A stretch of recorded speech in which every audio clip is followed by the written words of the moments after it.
श्री कृष्ण कहते हैं कि पूरी जिंदगी सबका ख्याल रखने वाली माँ और उस माँ का ध्यान रखने वाले बच्चों का रिश्ता इस दुनिया का सबसे खूबसूरत बंधन है।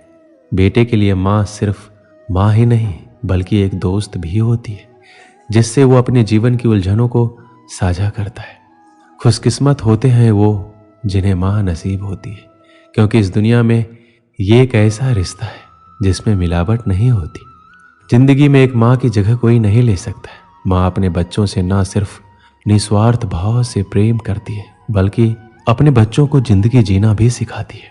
उन्हें रिश्तों की अहमियत बताती है, अपनों से बड़ों का सम्मान करना सिखाती है, दूसरों से प्रेम करना, अनुशासित रहना समेत दूसरों की मदद करना भी सिखाती है। अर्थात एक इंसान अपनी माँ की बदौलत ही समाज में उठने बैठने के लायक बनता है। अर्थात माँ ही एक व्यक्ति की जिंदगी में सब कुछ होती है, क्योंकि माँ से ही इंसान का अस्तित्व होता है।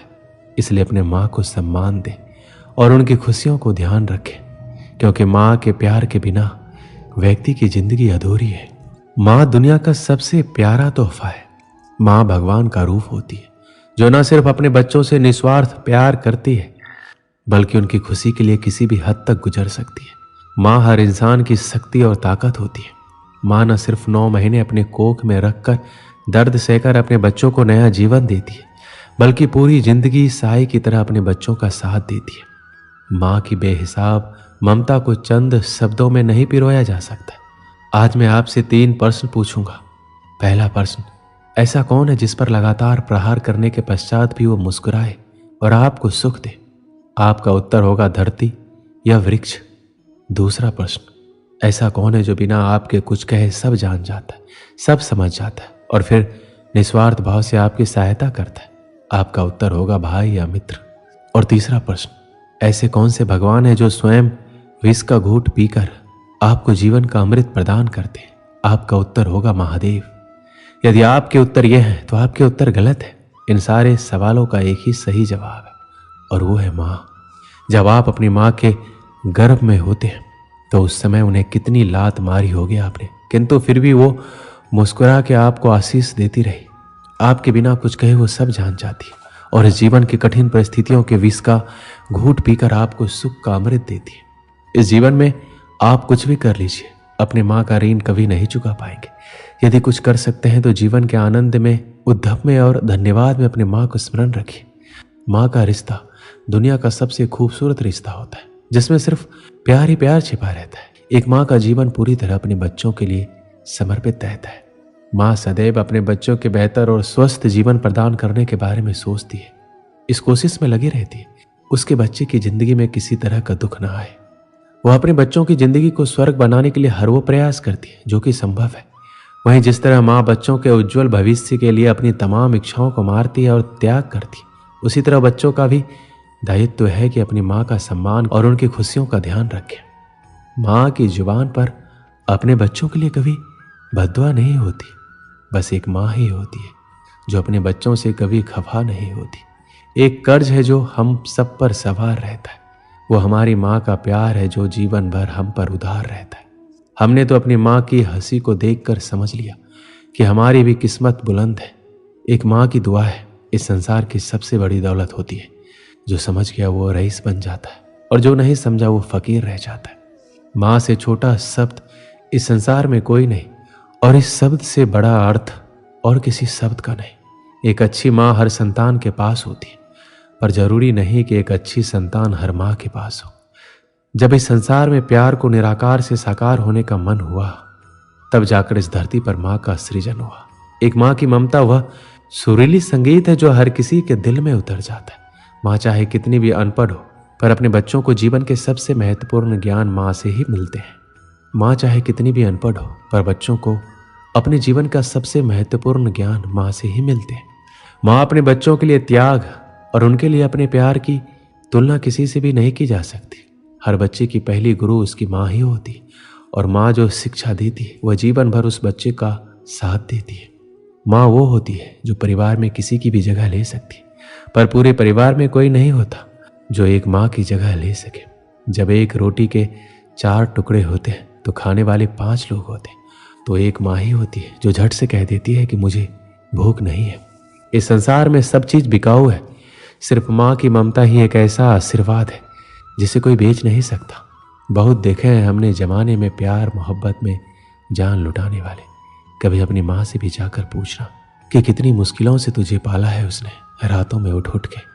इस संसार में हर जगह ईश्वर का पहुंचना मुमकिन नहीं था, इसलिए उन्होंने माँ की रचना की।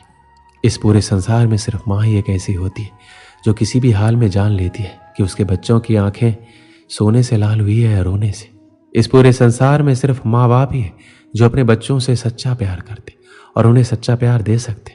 बाकी पूरा संसार सिर्फ दिखावा ही करता है। जरा समय निकालकर अपनी माँ को देखकर मुस्कुरा भी लिया करो, क्या पता तुम्हारी किस्मत में तीर्थ जाना ही ना लिखा हो। इस संसार में सिर्फ एक माँ ही है जो उस चट्टान की तरह होती है जो अपने संतान पर आने वाले हर मुश्किल से पहले उससे टकराती है। माँ के हाथों में जादू है, जो सर पर हाथ फेरती है तो लगता है भगवान उतरकर सिर्फ मेरे लिए मेरे सिर पर हाथ फेर रहे हैं और मुझे आशीर्वाद देने आए। हमारे पूरे भारत देश में अलग अलग भाषाएं, अलग अलग लोग हैं, लेकिन सब अपनी जननी को माँ ही कहते।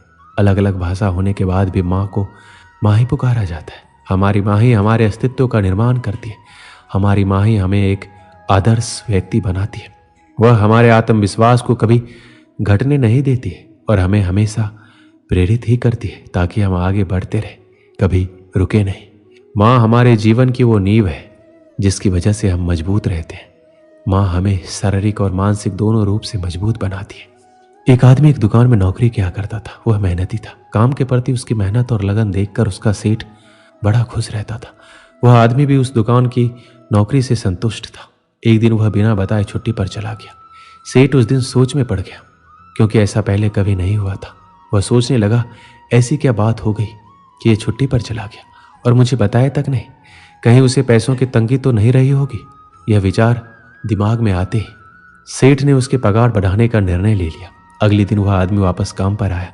सेठ ने उसे अपने पास बुलाया, उसे बताया, मैंने तुम्हारा वेतन बढ़ा दिया है। अगले महीने की 1 तारीख को उस आदमी को बढ़ी हुई पगार मिली। उसने पगार ली, लेकिन कोई प्रतिक्रिया नहीं दी। ना उसने सेठ को धन्यवाद दिया, ना ही वह बहुत खुश हुआ। बस रोज की तरह काम करता रहा। पगार बढ़ा देने के बाद सेठ निश्चित था कि अब वह आदमी और मेहनत से काम करेगा। कुछ महीनों के बाद वह आदमी एक बार फिर से बिना बताए छुट्टी पर चला गया। इस बार सेठ को बहुत गुस्सा आया कि यह कैसा लापरवाह आदमी है। एक तो मैंने इसकी पगार बढ़ा दी, इसके बाद भी इसे जिम्मेदारी का एहसास नहीं है। फिर से बिना बताए इसने छुट्टी मार ली। अगले दिन वह आदमी काम पर आ गया। सेठ ने पहले ही तय कर लिया था कि अब वह उसकी पगार घटा देगा। उसने उसे बुलाकर बता दिया कि अगले महीने से वही पगार मिलेगी जो तुम्हें पहले मिलती थी। अगले महीने उस आदमी को घटी हुई पगार मिली, लेकिन इस बार भी उसने कोई प्रतिक्रिया नहीं दी, ना ही उसे दुख हुआ। बस अपने कामों में लगा रहा। यह देखकर सेठ हैरान हो गया। उसने उसे बुलाकर पूछा, क्या बात है, जब मैंने तुम्हारी पगार बढ़ा दी तब तुम खुश नहीं हुए, और जब मैंने तुम्हारी पगार घटा दी तब तुम दुखी भी नहीं हुए। आखिर क्या बात है? आदमी बोला, सेठ जी, जब मैं पहली बार काम पर नहीं आया था उस दिन मेरे बेटे का जन्म हुआ था।